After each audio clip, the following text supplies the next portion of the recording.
মানুষ মরণশীল, এটা চিরসত্য।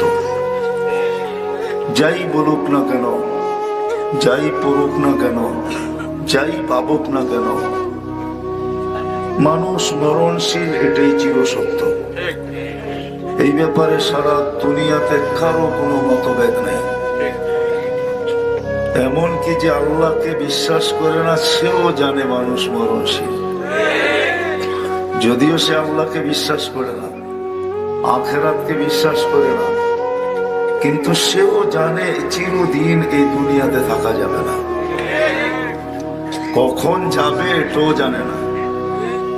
যতই বিদ্যান হোক না কেন, যতই আমরা বলি না কেন আমরা টেকনোলজি সমৃদ্ধ, আমরা বিজ্ঞান সম্মত, আমরা বড় উন্নত, বললে কি হবে? এখনো মেশিন আসে নাই মানুষের হাতে যে শরীরে লাগায় বলে দিবে কে কখন যাবে।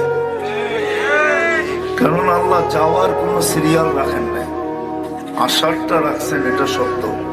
আসার সিরিয়াল আছে, যাওয়ারটা নেই।